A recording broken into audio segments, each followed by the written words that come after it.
Majelis Hakim Pengadilan Niaga di Pengadilan Negeri Surabaya memutus pilot PT Hita Karya yang bergerak di bidang kondotel di benua Bali. Dalam putusan tersebut hakim memerintahkan kurator untuk segera mengurus aset dan membayar hutang para investor sebanyak 41 orang dengan jumlah tagihan 45 miliar. PT Hita Karya tidak mempunyai itikat baik dalam penyelesaian kewajiban pembayaran hutang atau PKPU kepada 41 kreditur atau investor. Putusan pilot dibacakan Majelis Hakim Sutarno, Rabu, tanggal 2 Agustus tahun 2023. Di ruang Cakra Pengadilan Negeri Surabaya dengan dihadiri langsung pemohon dan termohon. Menurut kuasa hukum pemohon selama sidang PKPU PT Hita Karya tidak memiliki itikat baik untuk menyelesaikan hutang para kreditur, yang sudah berinvestasi di PT Hita Karya dalam bentuk sewa menyewa kondotel, bahkan selama sidang PKPU PT Hita Karya juga tidak terbuka dengan kondisi keuangan. Pemohon. Apa? Proses pemohon. PT apa? Dari perorangan. Perorangan? Iya. Mas, mungkin penjelasan terkait putusan tadi seperti apa? Putusan tadi saya rasa cukup adil, dikarenakan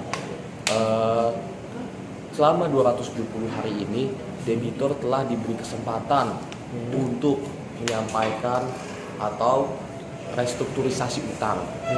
Yang mana selama 270 hari ini, debitur tidak kooperatif terhadap jalannya dalam persidangan. Sehingga dalam putusannya juga hakim menyampaikan hingga sekarang, hingga di akhirnya diputuskannya PKPU ini berakhir menjadi pilot, debitur tidak pernah menyampaikan laporan keuangannya. Dan terakhir juga saat terakhir debitur mencabut proposal perdamaiannya. Oleh karena itu hakim memutuskan terkait dengan pasal 255, yaitu debitor dengan segala upayanya menjadi pilot karena tidak menyampaikan laporan keuangan tersebut gitu.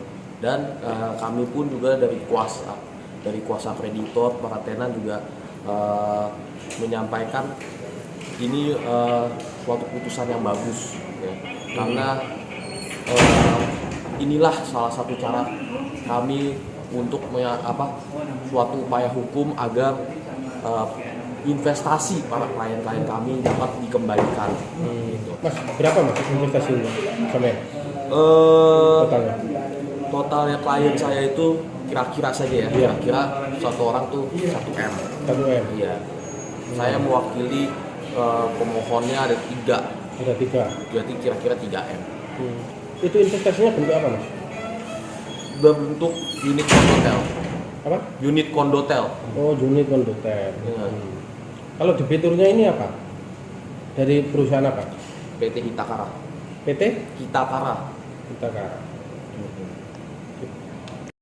Tapi yang kekurangannya adalah bagi hasilnya nggak di gini. Iya, bagi hasil.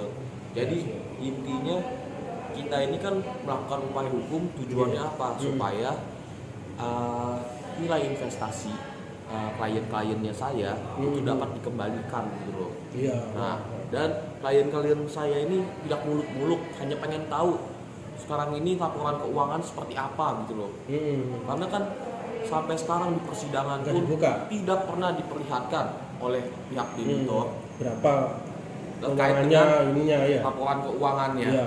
Jadi bagaimana kami para klien-klien saya itu sebagai investor, sebagai pemilik tenan mengetahui apakah ini perusahaannya mengalami keuntungan atau kerugian gitu.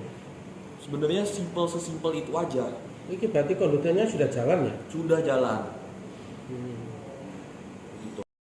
Jumlah kreditur yang ikut mendaftar dalam PKPU sebanyak 41 orang dengan jumlah tagihan 45 miliar pada waktu itu, namun yang ditetapkan sebagai hutang tetap sebanyak 9 orang. Para investor ini tertarik melakukan investasi membeli unit hotel yang awalnya bernama Haris Benoa, dengan harapan ada pengembalian keuntungan baik, namun dalam perjalanan pola investasi diubah dengan perjanjian sewa-menyewa. Belakangan PT Hita Karya mengingkari perjanjian sementara para investor sudah lunas investasinya. Surabaya Rahayu mewartakan.